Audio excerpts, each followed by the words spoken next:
Olá pessoal, então hoje vamos começar aqui a nossa resolução das questões, envolvendo calor sensível, calor latente, curva de aquecimento, aquela parte lá de mudança de fases, tudo bem? Então vamos ver aqui a questão número 1. Um estudante coloca pedaços de um material que estão a temperatura de 30 graus Celsius num recipiente, o qual contém um termômetro e os aquece sob pressão constante. Depois de várias medições, o estudante elabora o gráfico mostrado abaixo, que representa as temperaturas, apesar de ter estranho aqui, mas no caso é do material em questão, que não nos interessa no momento, em função da quantidade de calor. Com base no enunciado e no gráfico, assinale V para verdadeiro ou F para falso. Então, pessoal, essa questão aí envolve aquele gráfico lá da curva de, no caso aqui seria uma curva de aquecimento. Então, o que é que nós temos que entender na curva de aquecimento? Que quando o corpo estiver recebendo calor sensível, no momento em que ele estiver recebendo calor sensível, o nosso gráfico ele vai ter uma inclinação. Então, esses trechos onde essa reta aí aparece inclinada, são os trechos onde ele está recebendo o calor sensível. Então, aqui é calor sensível, certo?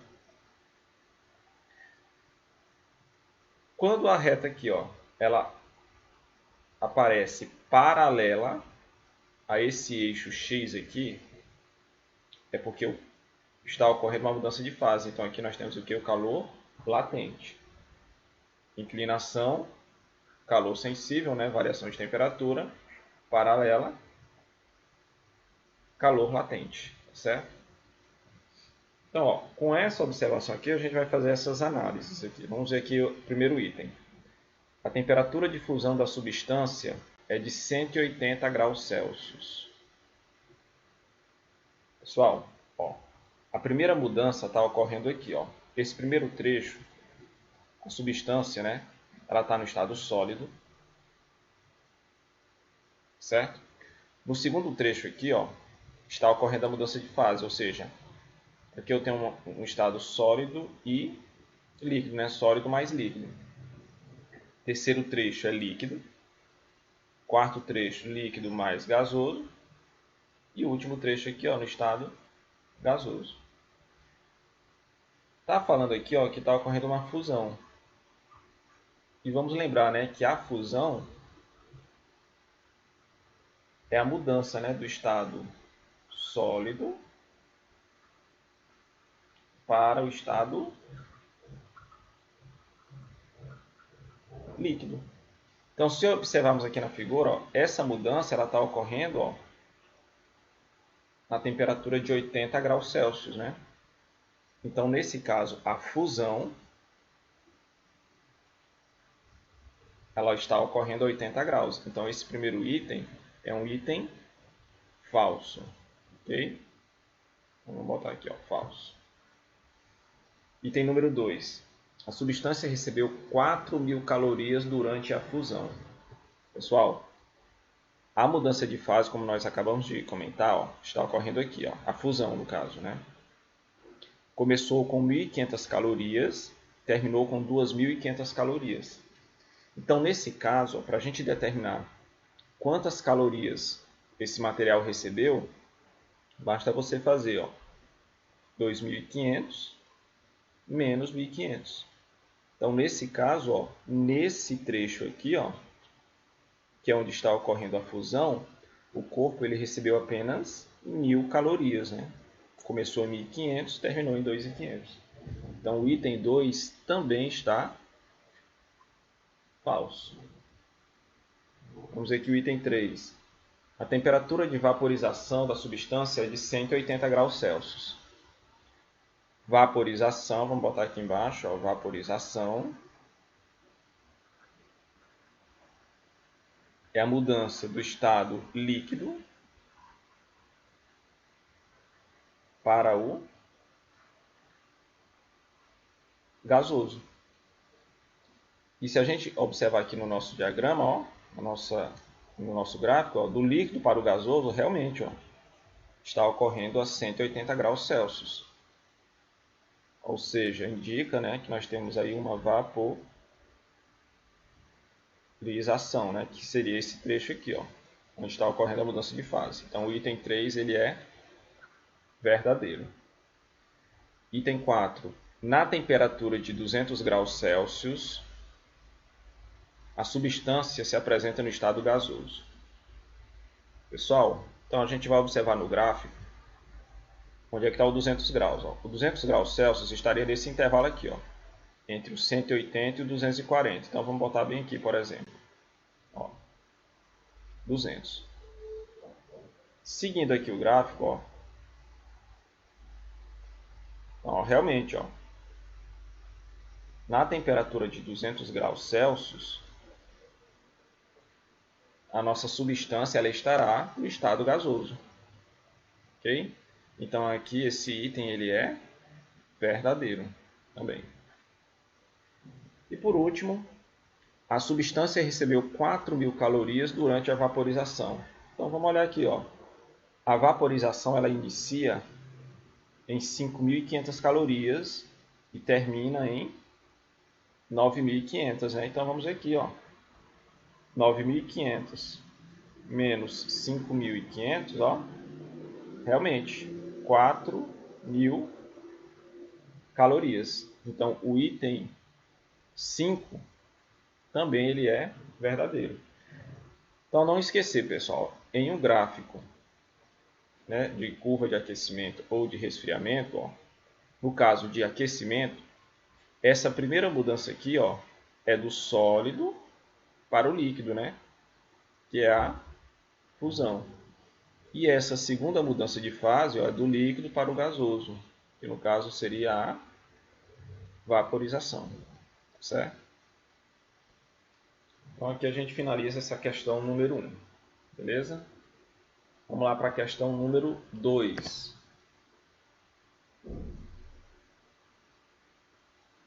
Questão número 2, ela é tranquila, né? Qual alternativa indica as mudanças de fase referente aos pontos 1, 2 e 3? Então, nesse caso aqui, apesar de eu não ter colocado os números, né? Digamos que o número 1 esteja aqui, ó. O 2 nesse ponto e o 3 aqui. Certo? Então vamos lá, ó. 1, 2 e 3. O 1, se você observar, está indo do estado gasoso para o estado líquido, né? Ó. Está indo do estado gasoso, a nuvem representando o vapor, né? Para o estado líquido. Então, o número 1, qual é o nome dessa mudança? É a condensação. Então, deixa eu botar bem aqui, ó. Número 1 é a condensação ou liquefação.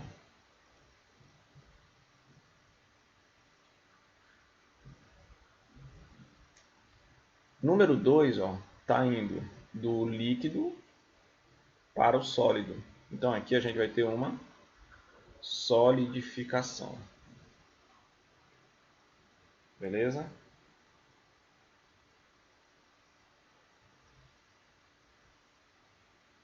E o número 3 está indo do sólido para o líquido. Ó.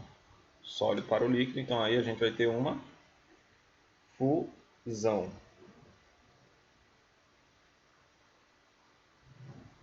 Então, ó, olhando aí essas alternativas, qual delas, né, vai indicar essa ordem aqui? Ó? Então, a primeira é condensação. Ó.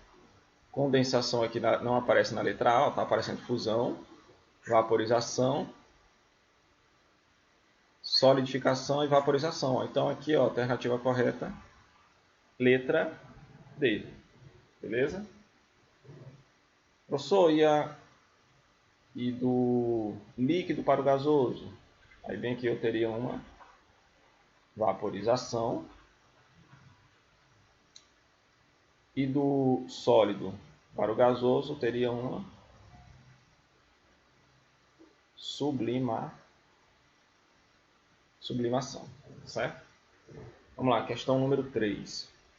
Um estudante irá realizar um experimento de física e precisará de 500 gramas de água a 0 graus Celsius. Acontece que ele tem disponível somente um bloco de gelo de massa igual a 500 gramas e terá que transformá-lo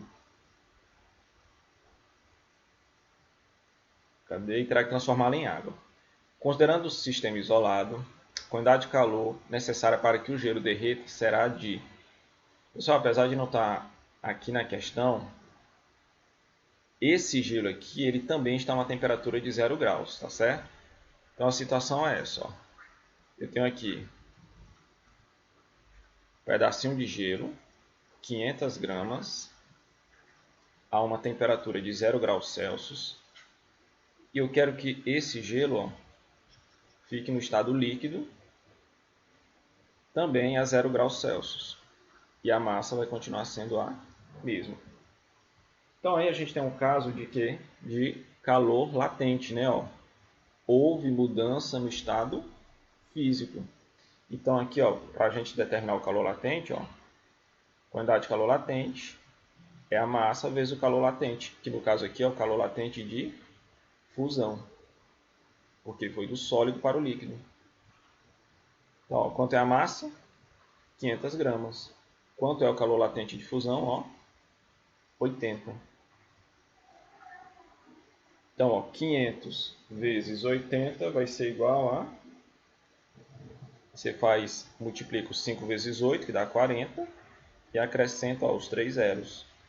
Então, 40.000 calorias, tá certo? Então, ó, alterou seu estado físico, calor latente.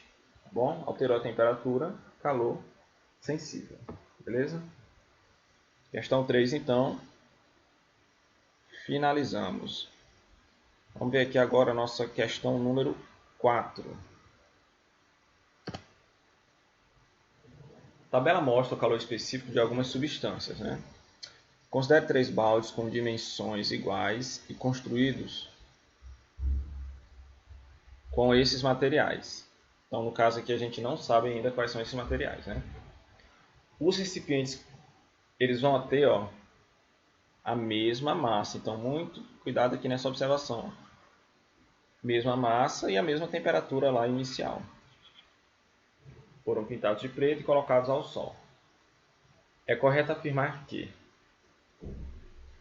os recipientes estarão na mesma temperatura, pois recebem igual quantidade de calor. Pessoal, essa alternativa aqui a gente já elimina ela porque, ó, observem que os calores específicos aqui, ó, são diferentes.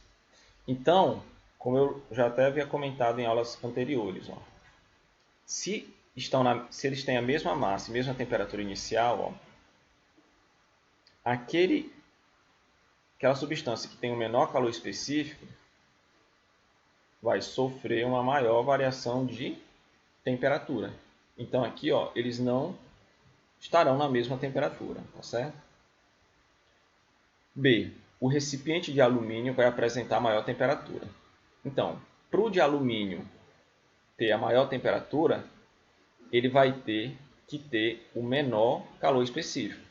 E se a gente observar, ó, quem tem o menor calor específico aqui é o ouro. Certo? Então aqui a gente já elimina a letra B. O recipiente de ouro vai apresentar maior temperatura. Como nós comentamos, ó, quem tem o menor calor específico vai apresentar maior variação de temperatura. E observando aqui todos esses valores, o ouro é o que vai ter o menor, é o que tem o menor calor específico. Então, como ele tem o menor calor específico, vai ser o recipiente com a maior temperatura. E na letra D, os recipientes vão apresentar temperaturas crescentes na seguinte ordem. Ou seja, da menor temperatura, menor, para a maior. Ó, aqui tem aço, cadê o aço? 0,10. E o alumínio é 0,21. Então, ó, apesar de eu ter repetido o aço aqui, ó, Mas aqui está invertido. Ó. Se é da menor para a maior, quem tem a menor temperatura, ó, quem vai ter a menor temperatura, vai ser aquele que possui maior calor específico. E entre o aço e o alumínio, quem tem o maior calor específico, ó, é o alumínio. Então aqui, ó, primeiro teria que ser o alumínio, para depois vir o aço, já que as temperaturas são na ordem crescente, tá certo? É só para a gente reforçar o conceito de calor específico. Quantidade de calor que 1 grama da substância deve receber para sua temperatura aumentar em 1 grau Celsius. Então, ó, 1 grama de água precisa apenas de 1 caloria para aumentar em 1 grau Celsius. 1 grama de gelo, ó, já não precisa de 1 caloria, precisa apenas de meia caloria, ó, certo? 1 grama de alumínio já precisa de uma quantidade menor. Então, ó, quem tem o menor calor específico, ó, precisa de uma quantidade menor de calor para a sua temperatura aumentar, para que 1 grama dessa temperatura aumente em 1 grau Celsius. Tudo bem, pessoal? Então aqui a gente vai finalizar essa primeira parte da revisão, tá bom? Que a aula já está ficando um pouco longa. Já já a gente continua com a segunda parte. Então um grande abraço e até a próxima.